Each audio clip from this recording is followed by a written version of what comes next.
Welcome to Suman TV. నేను మీ సీమ. ఈ రోజు అయితే విజయనగరం జిల్లాలో వివిధ కేసులలో దొంగతనాలు చేపట్టిన నిందితులను అయితే పట్టుకొని అలానే నగదు రికవరీ కూడా చేశారు. ఒకసారి ఎస్పీ దామోదర్ గారు మనతో పాటు ఉన్నారు. ఒకసారి ఈ సొత్తుని రికవరీ చేయడానికి ఏ విధంగా కృషి చేశారు, ఏ టీంలు పాల్గొన్నాయనేది ఆయన మాటలో అడిగి తెలుసుకుందాం. బొబ్బిలు కావచ్చు, ఎస్కోట్ కావచ్చు, ఇలా దొంగతనం రికవరీ కేసు అంటే ఎన్ని టీంలు ఛేదించాయి ఈ కేసు? ఇది 4 టీమ్స్ అమ్మ. జనరల్ గా మనకు లోకల్ పోలీస్ ఏ కేసు ఆ కేసు లోకల్ పోలీసు కాన్సన్ట్రేటెడ్ గా ఆ క్రైమ్ మీద వాళ్ళు కాన్సన్ట్రేట్ చేసి దాన్ని ట్రేస్ చేస్తారు. అలాగే మనకి డిస్ట్రిక్ట్ లెవెల్లో సిసిఎస్ అని ఒక పోలీస్ స్టేషన్ ఉంటుంది. కాంప్లికేటెడ్ కేసెస్ కానీ ఇంపార్టెంట్ కేసెస్ కూడా మనం వీళ్ళకి హ్యాండ్ ఓవర్ చేస్తాం. సో ఈ కేసులో ఇప్పుడు రికవర్ అయినటువంటి 4 కేసెస్లో కూడా సిసిఎస్ సహకారం, వాళ్ళంతా కూడా కొంచెం ప్రొఫెషనల్స్ ఉంటారు, వాళ్ళకి డేటా తెలిసి ఉంటుంది. ఇవన్నీ కూడా కంపేర్ చేసుకొని ఈ పోలీస్ స్టేషన్లో ఈ కేసుల్లో కూడా 4 పోలీస్ స్టేషన్ వాళ్ళు కూడా సిసిఎస్ సహకారంతో చేశారమ్మా. నిందితులను పట్టుకోవడానికి ముఖ్య అంటే సీసీ కెమెరాలు మనకి ముఖ్య భూమిక పోషించాయి అంటారా సార్? 100% సీసీ కెమెరా, అలాగే వాళ్ళ వేరే టెక్నికల్ డేటా, టెక్నాలజీ అనేది ఈ కాలం చాలా ఇంపార్టెంట్. సో సీసీ కెమెరాలు అనేవి ఆల్మోస్ట్ 3 కేసెస్లో మనకు సీసీ కెమెరాస్, వేరే టెక్నాలజీ కూడా మనకు అడాప్ట్ చేసాం. సో ఈ ద్వారా ఈజీగా మనకు ఐడెంటిఫై అవుతున్నారు. దొంగతనం 10 అయితే దాంట్లో 9 లేదా 8, 9 సీసీ కెమెరాల ద్వారా మనం ట్రాక్ చేస్తున్నాం. దీంట్లో కూడా 3 కేసులు సీసీ కెమెరా ద్వారానే మనం ట్రాక్ చేస్తాం. ఈ 3 కేసులలో అంటే ఒక మహిళ కూడా ఉన్నారు అని చెప్పారు కదా సార్, అంటే ఆవిడ ఎలాగా? అంటే వీళ్ళు బస్సు ఎక్కుతారు, ఆటోలు ఎక్కుతారు.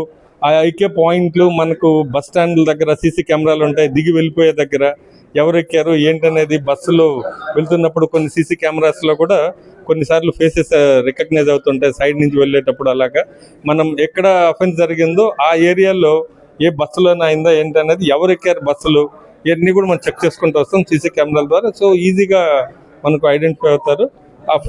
ఎవరు మనకు ఆ బస్సులో అనుమానంగా ఎక్కారో వీళ్ళందరినీ కూడా మన టీమ్స్లో ఈ ఫోటోలు అన్నీ పంపడంతో ఒక 1 day 2 days వీళ్ళని ఐడెంటిఫై చేసి మనకి ఎవరు అనేది డేటా వస్తుంది.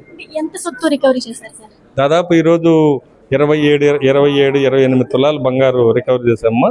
దాదాపు 55 లక్షల రూపాయలు విలువైనటువంటి బంగారు, అది 55 లక్షల రూపాయలు బంగారు ఈరోజు రికవరీ చేసాం. అందరూ కూడా చాలా పూర్ పీపుల్, వాళ్ళ పుస్తల తాళ్ళు, పిల్లలకు పెట్టుకున్నటువంటి హారాలు, చైన్లు, ఇలాంటివన్నీ కూడా దొంగతనం చేశారు. దీంట్లో ముఖ్యంగా పువ్వుల మణికంఠ అనే ఒక ఫ్లిప్కార్ట్లో పనిచేసేటువంటి ఒక ఏజెంట్ ఎక్కువగా అతను దాదాపు 20 తులాల వరకు దాదాపు ఒక 3 years నుంచి చేస్తున్నాడు. ఆడు పాపం పండింది ఈరోజు దొరికాడు మనకు. అంటే ఈ సమ్మర్ వచ్చిందంటే దొంగతనాలు ఎక్కువ జరిగే హోప్ ఉంది కాబట్టి మీరు ప్రజలకు ఏ విధమైన సందేశం ఇవ్వాలనుకుంటున్నారు? సమ్మర్లో ఎప్పుడు కూడా ఇంట్లో గోల్డ్ పెట్టి ఉక్కబోస్తుంటుంది. అందుకని అందరికి ఏసీలు, ఫ్యాన్లు లేకపోవచ్చు, డాబాల మీద పడుకోవడం, అలాగే బయట పడుకోవడం ఇవన్నీ చేస్తుంటారు. ఇంటికి తలుపులు వేయకుండా ఎవరు రారులే అన్నటువంటి ఆలోచనతో వీళ్ళు చాలా నెగ్లెక్ట్గా, చాలా క్యాజువల్గా బీరువా తాళాలు వేసి ఆ బీరువా దగ్గర ఉంచడం, లేదంటే తలగడ కింద పెట్టుకోవడం, ఇవన్నీ కామన్గా చేస్తుంటారు. కాబట్టి ఈ దొంగలు కూడా బయట పడుకున్నప్పుడు ఇవన్నీ లోపలికి ఎంటర్ అయ్యి ఇవన్నీ చేస్తున్నారు. ఎవరు కూడా, నేను రిక్వెస్ట్ చేసేది, మీ ప్రాపర్టీ విలువైంది కాబట్టి ఎవరు కూడా తాళాలు వేసి ఇంటి బయట వెళ్ళేటప్పుడు లేదంటే తెలిసిన ప్లేస్లో పెట్టకుండా మీతో జాగ్రత్త పెట్టుకోండి. ఐరన్ సేఫ్లో కూడా జాగ్రత్తగా కొన్ని ప్లేసెస్లో ఐడెంటిఫై చేసి అక్కడ మీ గోల్డ్ దాచుకుంటే ఎవరు కంటపడకుండా ఉంటుంది. థ్యాంక్ యూ అమ్మ.